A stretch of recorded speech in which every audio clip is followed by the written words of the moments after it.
Beloved, your soulmate has been hiding one answer for longer than anyone realizes. But the strange part is this. Their family already knows.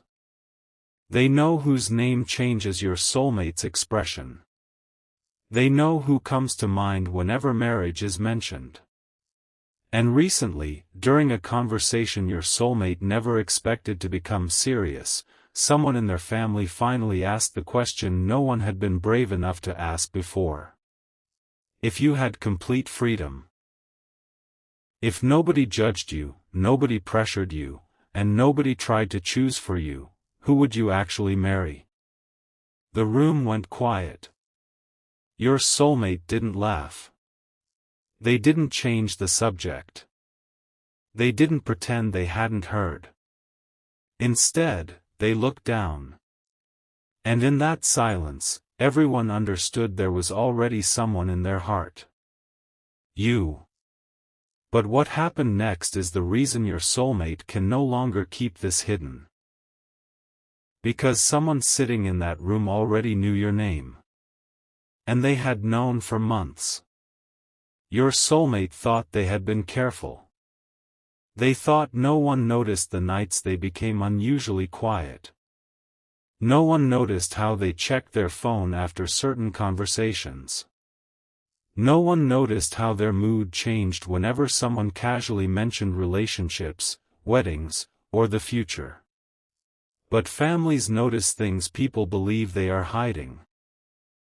A mother notices when her child smiles at a message and then quickly locks the screen. A sister notices when one particular name appears too often in stories. A brother notices when someone who once claimed they were done with love suddenly begins asking questions about commitment. And slowly, without your soulmate realizing it, the people closest to them started putting the pieces together. There was someone. Someone important. Someone they had either lost, pushed away, misunderstood, or never had the courage to fully choose. At first, nobody knew who. Then one evening, your name came up. It may have happened accidentally. Maybe your soulmate mentioned a memory. Maybe someone saw an old picture. Maybe your name appeared on their phone. Or perhaps one family member simply asked, "Is this about them?" Your soulmate froze. That reaction answered more than words could have. They tried to dismiss it. No. It's complicated. But the family member didn't let it go.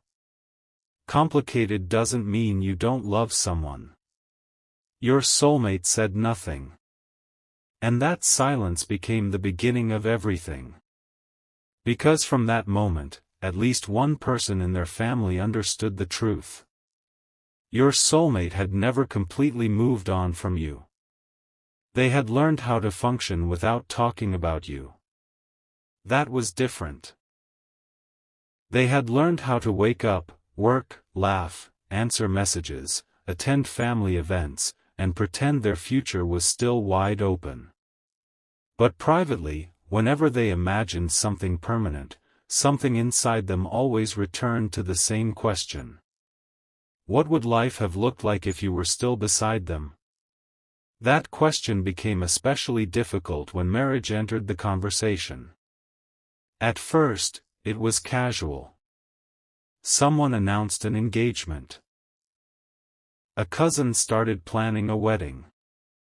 An aunt jokingly asked when your soulmate would finally settle down. Everyone laughed. Your soulmate smiled too. But underneath that smile was something nobody could see yet. Because marriage was no longer an abstract idea to them. It had a face. Yours. Your soulmate had imagined small details they would never admit publicly. What it would feel like to wake up beside you without worrying that either of you might disappear. What holidays would look like. What kind of home the two of you would build. Whether you would argue over tiny things and laugh about them later. Whether your families would eventually sit together at one table. Whether years from now, they would still catch themselves looking at you from across a room and feel grateful they had finally stopped running. Those thoughts frightened them. Not because they didn't want them. Because they wanted them more than they were prepared to admit. And there was another problem. Their family had expectations.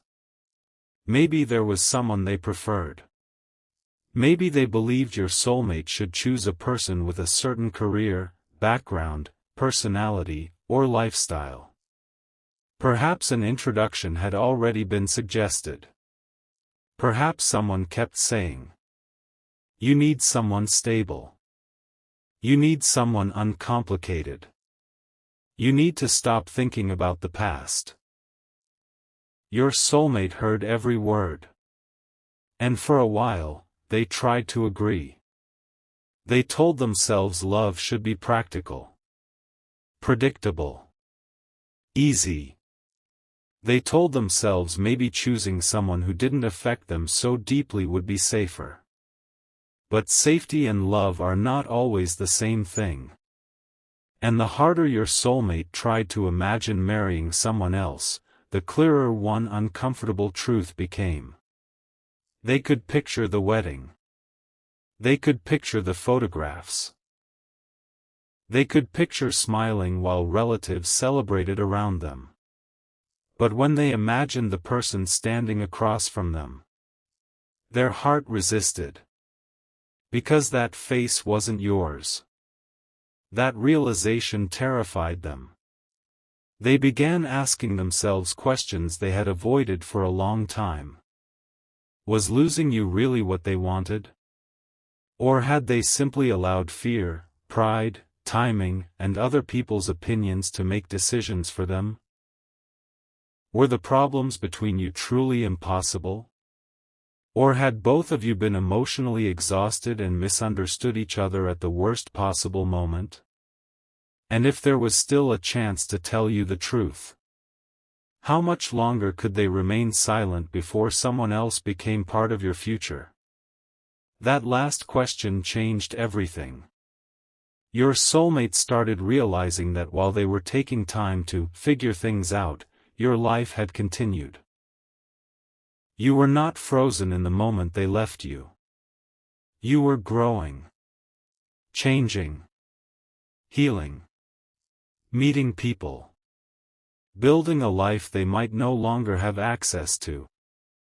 And suddenly, silence didn't feel safe anymore. It felt dangerous. One evening, your soulmate sat with someone in their family who knew more than they had admitted. Maybe it was their mother. Maybe a sibling. Maybe the one relative they trust when they cannot trust themselves. They were talking about ordinary things when the conversation shifted. The family member asked quietly, "Do you still love them?" Your soulmate gave the answer people give when they are trying not to answer. "I don't know." The family member looked at them for a long moment. Then said, "Yes, you do." Your soulmate became defensive. "You don't understand everything that happened." "I don't need to understand everything." "Yes, you do." "No. I need to understand why every time marriage comes up, you look like you're grieving someone who is still alive." That sentence landed differently. Your soulmate stopped speaking. Because nobody had described it that way before. Grieving someone who was still alive. That was exactly what it felt like. You existed somewhere in the world. You had your own mornings. Your own thoughts. Your own struggles. Maybe you occasionally thought about them too. But your soulmate no longer knew what place they occupied in your life. And the uncertainty had become unbearable. Then the family member asked, If they walked through that door right now and said, "I'm ready to build a real life with you," what would you do? Your soulmate didn't need time. I'd choose them. The answer came out before fear could stop it. The room became quiet. Your soulmate realized what they had just admitted. Not only to their family. To themselves. I'd choose them. The family member smiled slightly. Then why are you pretending you don't know who you want to marry? That question followed your soulmate for days. They replayed it while driving. While lying awake at night. While standing in the shower. While pretending to listen during conversations. Why are you pretending you don't know? Maybe because knowing creates responsibility. If your soulmate admits they want a future with you, they also have to confront everything that prevented that future before.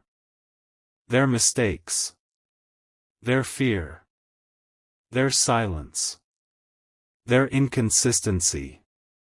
The moments when you needed reassurance and they gave you distance instead. The conversations they avoided because honesty would have required vulnerability. The times they allowed pride to become more important than connection. Your soulmate knows saying, "I want to marry you," means nothing if they are not willing to become someone capable of sustaining a marriage. That realization is important. Because this confession is no longer only about romance. It is about accountability. Your soulmate has begun looking at the past differently.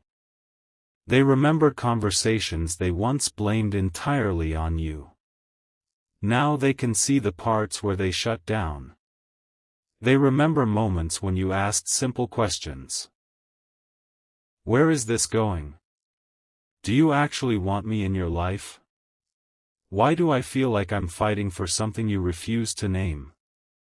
At the time, those questions made your soulmate feel pressured. Now they understand you may not have been asking for perfection. You were asking for clarity. And clarity was the one thing they were afraid to give. Because clarity would have required a choice. They wanted you. But they were frightened by what wanting you demanded. So they lived in the middle. Close enough to feel you. Far enough to avoid responsibility. And eventually, that middle became painful for both of you. Maybe you pulled away.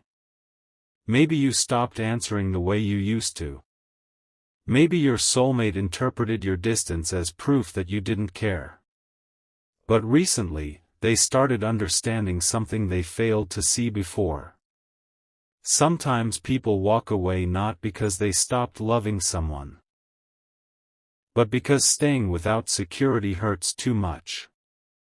That possibility broke something open inside your soulmate. They began wondering whether they had mistaken your exhaustion for rejection. Whether they lost you not because love disappeared, but because they kept asking you to survive on uncertainty. And now there is one memory they cannot stop replaying. Your last serious conversation. They remember your voice. Maybe you were calm. Maybe too calm. Your soulmate once believed that calmness meant you had emotionally checked out. Now they wonder if you had simply reached the point where you had nothing left to argue. You may have already cried before that conversation. Already repeated yourself dozens of times. Already waited for the decision they refused to make. Your soulmate sees that possibility now. And suddenly, the ending looks different. But their family knows something else. They have seen what happened to your soulmate after you disappeared from their daily life. They saw the change. Even when your soulmate denied it. One family member remembers exactly when it happened. Your soulmate came home after a normal day. Nothing dramatic had occurred. They put their keys down, sat in silence, and stared at their phone. Someone asked, "Are you okay?" Your soulmate answered, "Yeah. Just tired." But they weren't tired. They had just realized you had stopped reaching out. For months they had convinced themselves that if you truly wanted them, you would keep trying.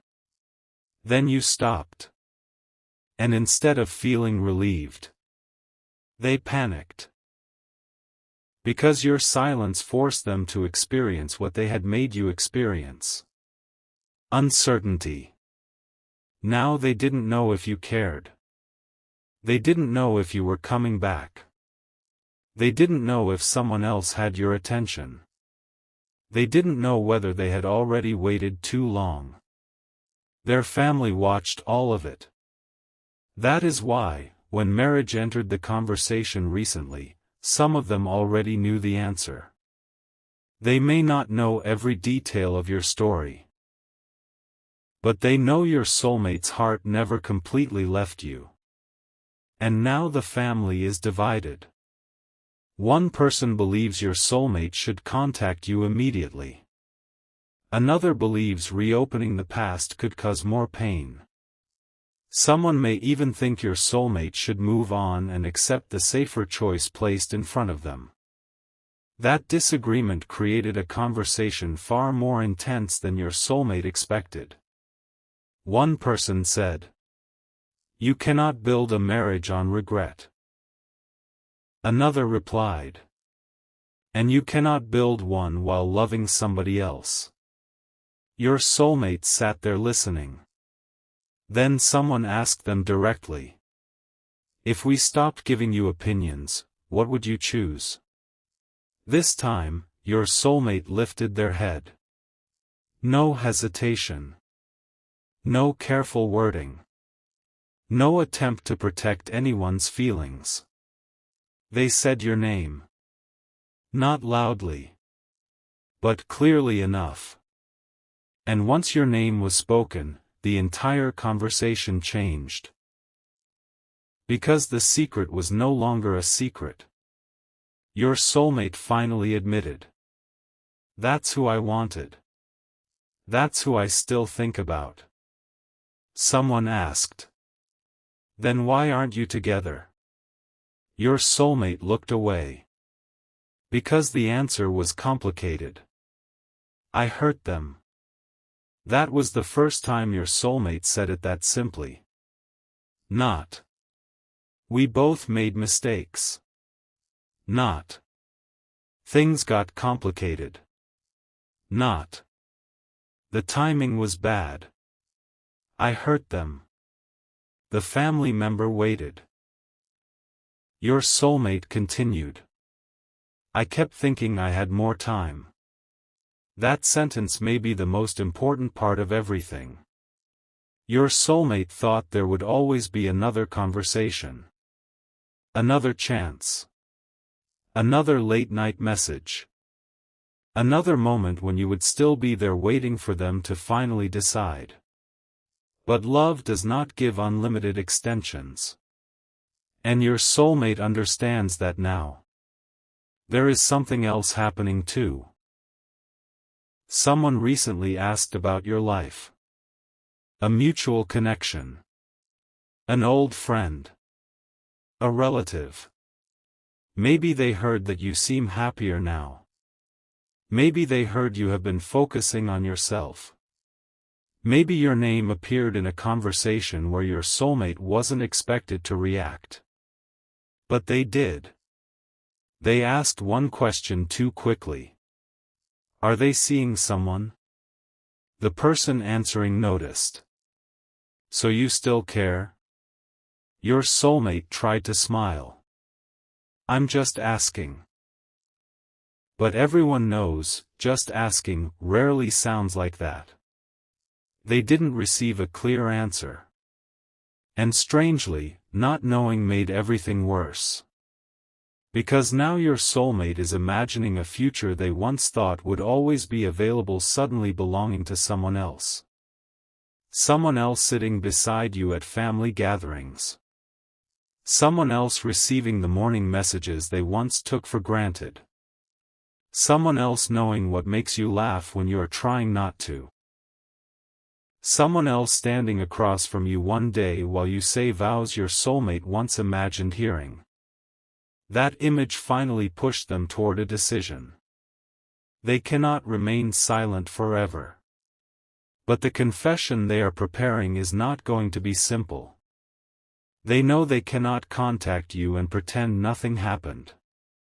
They cannot simply say, "I miss you." That would be too small. They have missed you before and still failed to change. They cannot say, "I love you." Because you may have heard love without action already. This time, they know the words must be different. Something closer to, "I need to tell you what I was too afraid to admit before. When I imagine my future, I still imagine you. When people ask who I want beside me permanently, I know the answer. I know I may have lost the right to ask anything from you, but I don't want you to discover years from now that I knew who I wanted and stayed silent." They have rehearsed that confession more than once. Sometimes while alone in the car. Sometimes lying in bed with their phone in their hand. They may even have typed your name into the message box. Written a few lines. Deleted them. Started again. Because the hardest part is not confessing who they want to marry. The hardest part is what comes after. What if you no longer want them? What if you forgive them but cannot trust them? What if your life has already moved in another direction?